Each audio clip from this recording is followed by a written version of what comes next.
Hey everyone, I hope you've had a wonderful summer so far. Special shout out to all the other parents that are trying to get your kids back on a regular sleep schedule before school. It's looking pretty rough at our house, so you're not alone. There are a lot of interesting things happening in the real estate market right now, so let's get right to it. Let's start off by taking a look at the interest rates. Trending around 6.9%, they're staying high with no near-term hopes of much decrease due to constant inflation. Higher interest rates have been around for over a year and a half now.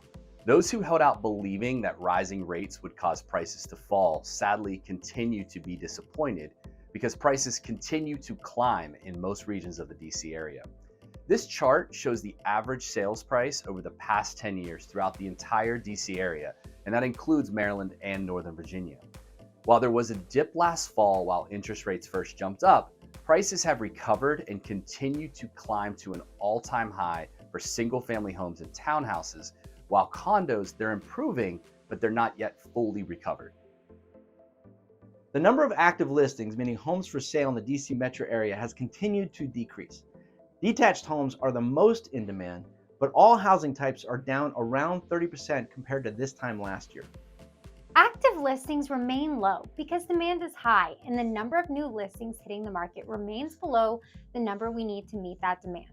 This is also most pronounced for detached homes, where listings are down 38% from this time last year. However, there is a glaring exception when you dig deeper into the numbers. Take a look at this chart showing active listings over the past 10 years, divided by the district in red, Fairfax County, Virginia in blue, and Montgomery County, Maryland in purple. The number of active listings in DC is typically around 1,200, while Fairfax and Montgomery counties were around 2,500.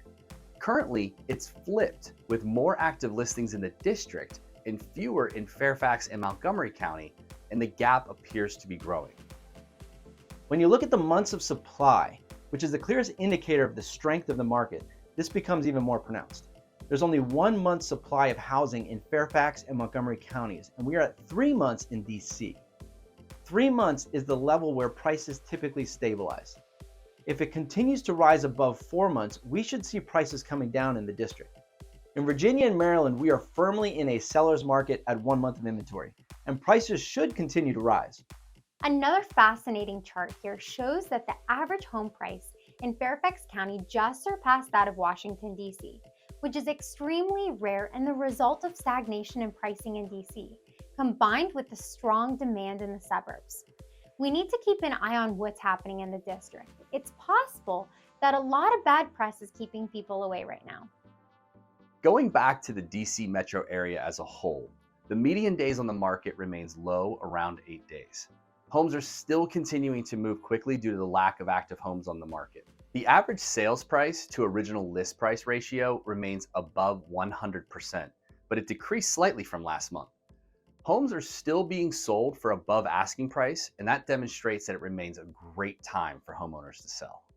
Nationally, we've continued to see the increase in listing prices across the last few months, which is indicative of a return to normalcy. As you can see, prices typically increase from the winter to summer months, while dropping back down in the fall.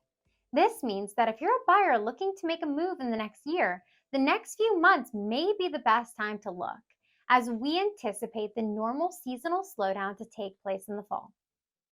And that's it for this month. We have an exciting back to school coffee giveaway coming up, so be sure to be following us on social media to stay in the loop there.